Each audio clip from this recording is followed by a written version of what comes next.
Ahoj lidi, jmenuji se Jar. Je mi 1,40 a jsem... No a co? V sobotu jsem byl s Alim. Tam naprosto retardovaný hejtuje. Je to debil. Ale nakonec jsem se rozhodl, že je to debil.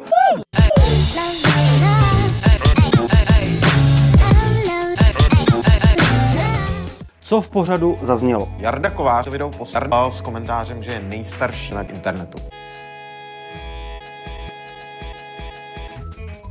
Já ho znám už docela dlouho a jako tohle video má takový zajímavý nápad. Ale já jsem lepší, protože já jsem genius a nejlepší. Ale hlavně šeli papričky. Martin Rota neřekl nic. Ale koukněte, co dělají ostatní, ale já jsem lepší.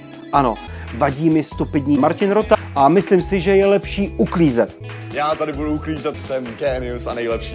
Ale chci dělat hovadiny, protože genius Martin Rota ze sebe udělal debila před celým národem. Ano, tím přesně potvrdil to, že je to debil. Martina Rotu znám z youtuberských akcí. Jo, tak tohle bylo super. Je to prostě hodný policajt, který se tam vyjadřoval kladně a naprosto retardovaný se tam vyjadřoval, no, kladně. Jo, a to, že mi do titulku místo Kováře dali Kováře, no a co?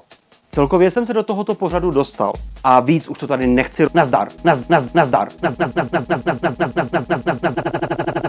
Hlavně šeli papričky.